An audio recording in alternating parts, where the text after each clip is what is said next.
This episode is brought to you by Carvana. Carvana is in the business of driving you happy and saving you some time. That's why they give you the option to choose from thousands of cars online from wherever you are. That could be on your couch, on your break, or while your camera off during a meeting. Their 100% online car buying experience offers you as soon as next day delivery or pickup from one of their car vending machines. So visit Carvana.com or download the app to shop for a vehicle. Carvana, they'll drive you happy. Coming up. It was an unusual sight to see for some of these officers. You could hear them in the background saying, "What is that? What kind of gun is that?" For Vault Studios, I'm Reed Redmond. You're listening to The Daily Crime.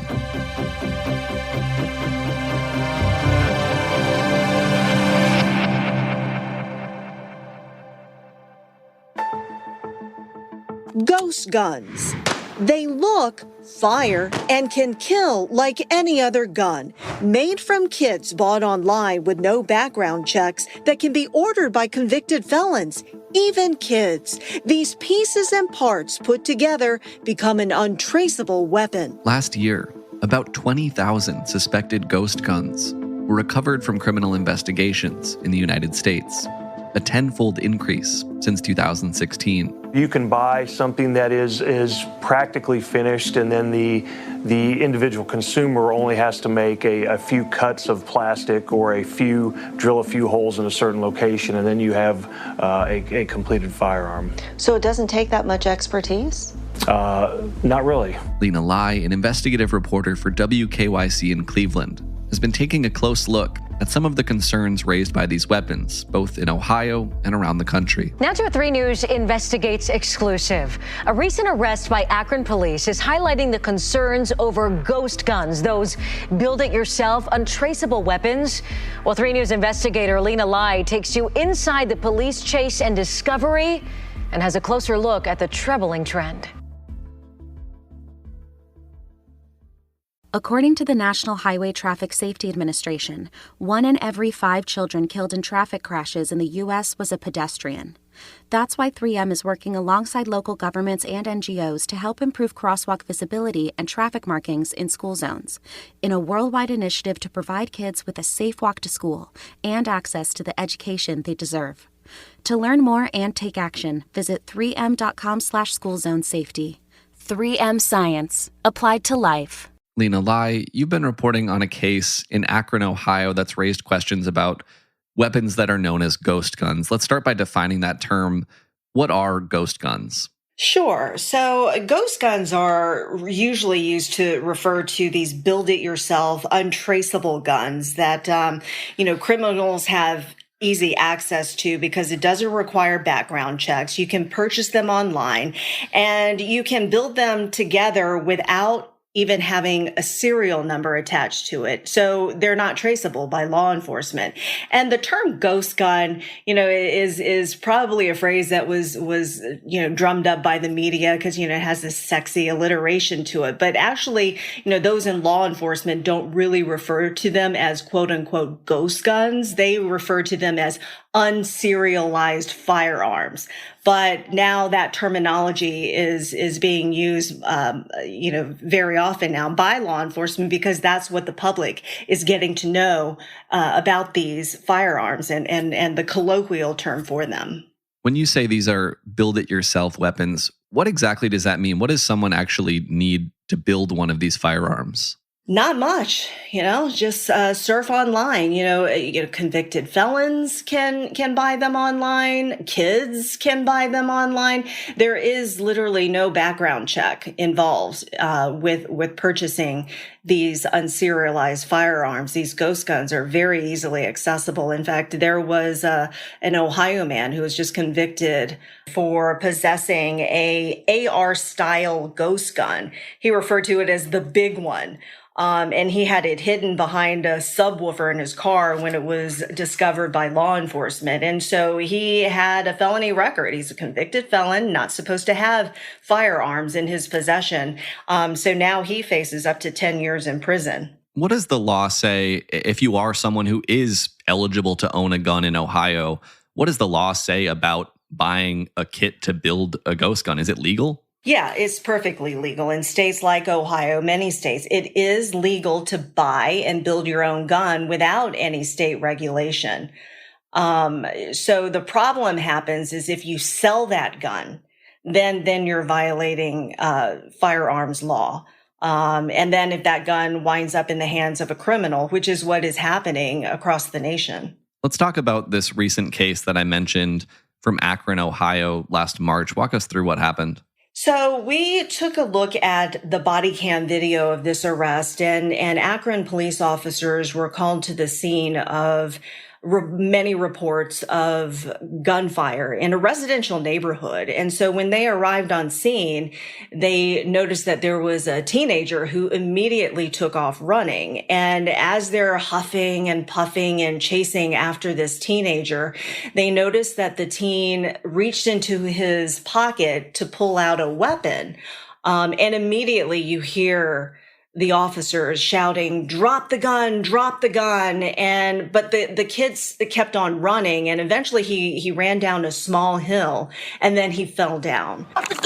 A heart-pounding chase. I'm gonna shoot you! Akron police responding to shots fired, hot on the heels of a 16-year-old who took off running, then reached for a gun in his pocket. Drop it! Come and see your ass! Put your hands up! The officers were able to, put the handcuffs on the teen and, put him in the back of a cruiser. And so they circled back to see where the weapon was, and they found it where he had fallen on this small hill. And take a look at the gun with a gray polymer frame and a slide with no markings, no serial number, make, or model. It's like a ghost gun. It doesn't have any markings on it. And it was an unusual sight to see for some of these officers. You could hear them in the background saying, what is that? What kind of gun is that?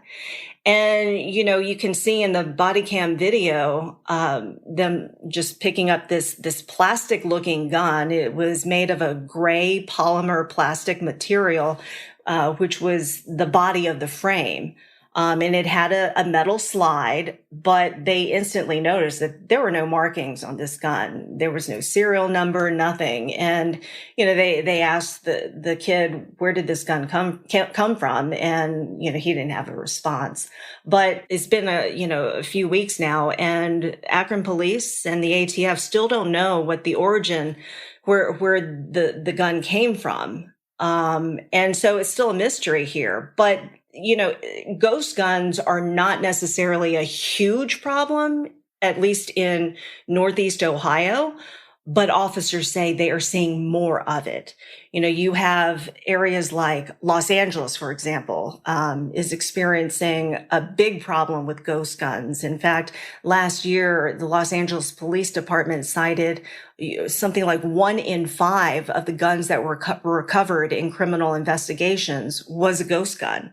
And then dramatically, the NYPD and the mayor of New York City made an impassioned plea to the public that we need to do something more to get ghost guns off the street, standing before a display of 180 ghost guns that were confiscated by law enforcement. And the surge has happened quite quickly. Last year, the ATF reported almost 20,000 suspected ghost guns recovered from criminal investigations, and that is a 10-fold increase since just 2016.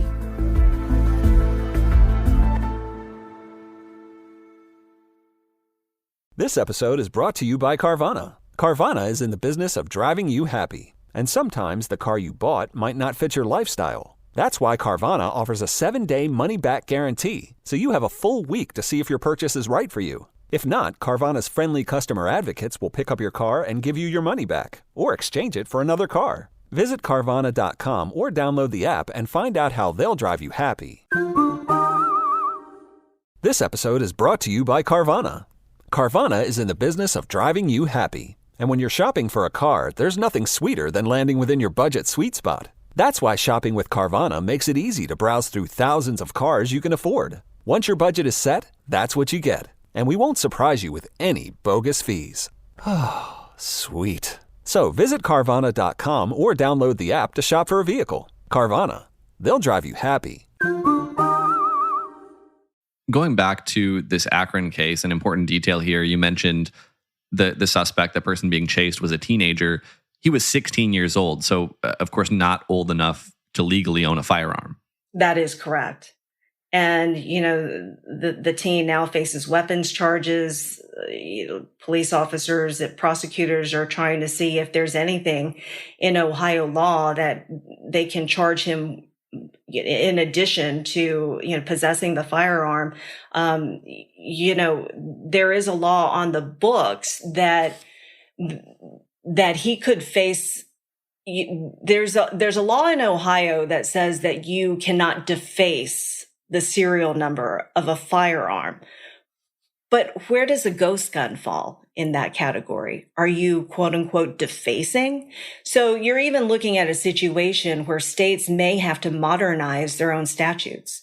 Well, working on this story, you talked to the assistant special agent in charge of the ATF office in Cleveland.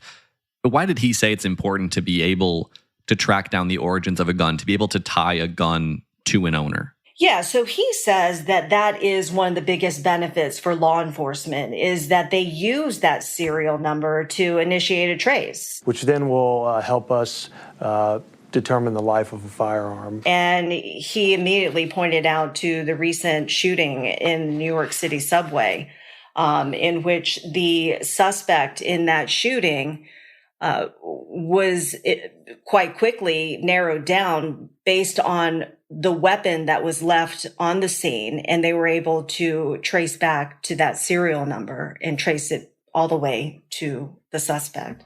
I mean, you can't connect the gun to the shooter and hold them accountable. You mentioned this is a problem we're seeing nationally.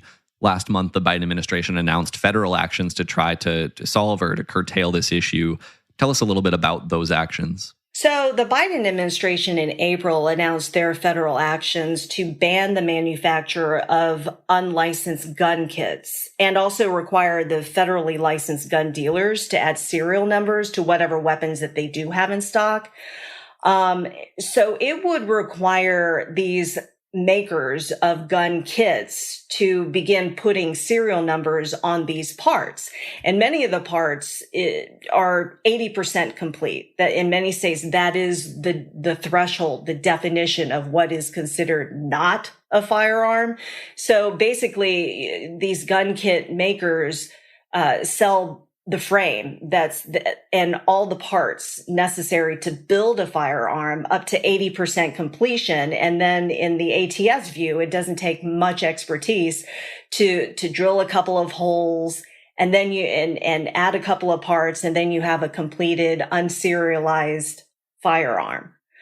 So, the Biden administration came out with this new rule. It takes effect on August 24th. And already gun rights advocates say they're challenging these new rules in court. In fact, there's a Houston area company that makes these gun kits, and they've already sued the Justice Department over this rule, calling it unfair and a violation of their Second Amendment rights. We'll see what happens with that between now and August, and we'll continue to follow your reporting out of Ohio. Lynna Lai with WKYC in Cleveland. Thanks for sharing this story. Sure. Thanks for having me. And thank you for listening to this episode of The Daily Crime. We're here with a new one every day of the week, Monday through Friday, so make sure you're subscribed to or following the podcast wherever it is you're listening right now. If you're looking for something else to listen to, you can head over to vaultstudios.com for a full list of our shows. That'll do it for this one. Until next time, for Vault Studios, I'm Reed Redmond.